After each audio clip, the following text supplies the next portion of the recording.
le but de cette vidéo est de déterminer si trois vecteurs sont coplanaires. Pour deux vecteurs, la question ne se pose pas car ils sont toujours coplanaires. Il suffit de penser à deux crayons, vous les mettez de même origine et ça détermine un plan. Ils sont coplanaires.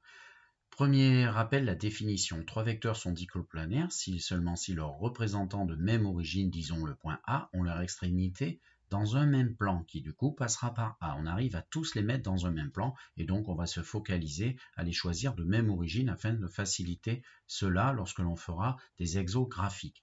Deuxièmement, la propriété que l'on va utiliser quand ça va se compliquer. Trois vecteurs W, U et V sont coplanaires si et seulement si l'un s'exprime en fonction des deux autres. Autrement dit, il existe deux réels A et B tels que par exemple W s'exprime en fonction de U et de V. Alors bien sûr, A et B n'ont tous les deux nuls en même temps.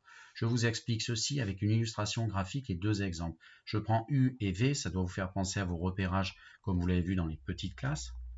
Je n'ai pas cherché compliqué, ça ne sert à rien de compliquer, on pourrait les orienter autrement, avoir de nouvelles directions, ça ne changerait pas le principe. En gros, U et V sont situés dans le plan de votre écran, dans le plan de votre feuille actuellement. Et le vecteur W qui est ici, j'ai réussi à le mettre dedans. Donc, il va s'exprimer en fonction d'une certaine quantité de U, ici le bleu, et de V. C'est obligé, il existe des coefficients. Alors là, j'ai pris un exemple simple où c'est 1 U.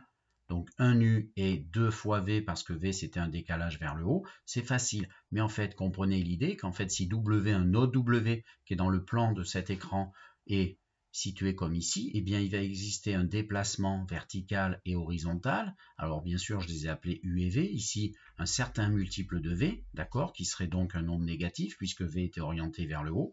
Et puis là, un certain multiple de U qui serait dans le même sens, donc le multiple positif. La question est que ça va exister. Premier exemple que je propose de faire, dans chaque cas, déterminer si les trois vecteurs sont coplanaires. Donc, les deux premiers exemples, c'est du visuel. On va essayer, à partir de ces trois vecteurs, de voir si on peut positionner la même origine pour les trois, et du coup, que toutes les extrémités soient situées dans le même plan. On voit bien qu'en fait, j'ai pris A, parce que AB et AD sont déjà de même origine. Donc, la question à se poser, est-ce que le troisième EG, peut se mettre également dans ce même plan? Bien effectivement, EG, il est égal à AC. Donc on peut le positionner dans ce même plan. Et donc vous l'écrivez, ce que je vous rédige. Du coup, EG égale AC, d'accord, c'est du visuel. Comme AB, AC et AD sont coplanaires, ils sont tous dans la face du bas. Alors AB, EG et AD le sont également. Et je vous fais remarquer que E vers G, le déplacement EG est égal à 1 AB plus 1 AD. E vers G, c'est bien égal à 1 AB plus 1 AD. Deuxième exemple.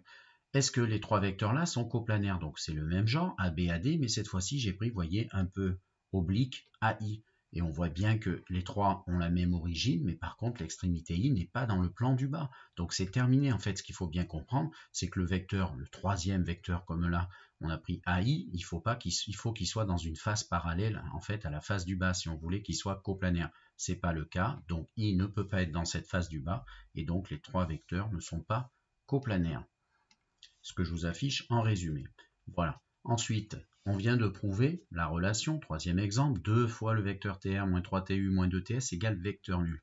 Qu'est-ce qu'on peut en déduire? Alors en fait, ces trois vecteurs sont-ils coplanaires?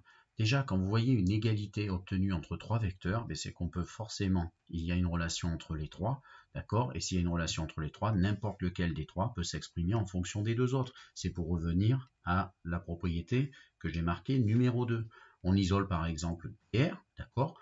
Donc 2TR et on fait passer de l'autre côté les autres vecteurs. Et ensuite on divise par 2 tout le monde. Donc TR égale un certain multiple de TU et un certain multiple de TS.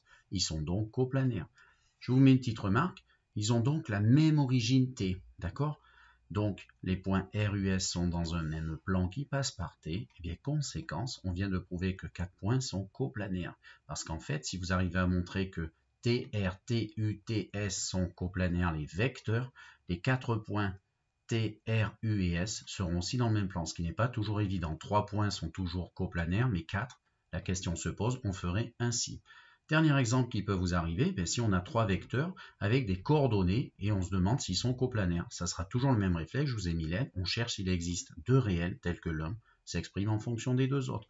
Donc je vais vous exprimer ceci et vous donner la correction en la commentant. En fait, ce n'est que de la résolution de système. Et donc ça fait le vecteur W est-il égal à petit a fois U plus petit b fois V. Et là, je vous ai mis des couleurs. Est-ce que le nombre qui est là est égal à 10 à A fois moins 1 plus B fois 4, qui donne la première condition. On fait la même chose pour la deuxième ligne. Attention à bien multiplier le A et le B par les coordonnées correspondantes. Et vous allez obtenir un système de 3 équations à 2 inconnus. Alors, il n'y a pas besoin d'en résoudre les 3 au départ. Vous n'en prenez que 2 et vous résolvez un système de 2.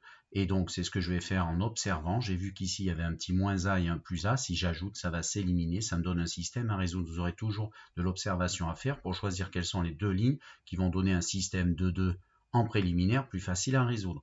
Donc, moi, j'ai choisi ça. J'ajoute les deux lignes, donc L1 plus L2. Les A s'éliminent. À gauche, moins 3. Et à droite, ça fait 4b moins 5b moins b. Si moins 3 fait moins b, c'est que b fait 3. Enfin, on remplace ce qu'on vient de trouver dans la ligne 1, disons. Et donc, ça fait 10 égale moins a plus 12. Vous isolez, ou même de tête, a il fait 2. Hein. Moins 2 plus 12, ça fait 2. Et vous n'oubliez pas de vérifier absolument dans la ligne numéro 3. Donc, la ligne numéro 3, c'est est-ce que 24 est égal à 3 fois le a trouvé plus 6 fois b. Vous remplacez et vous voyez ce que vous trouvez. Vous trouvez la même chose, c'est OK.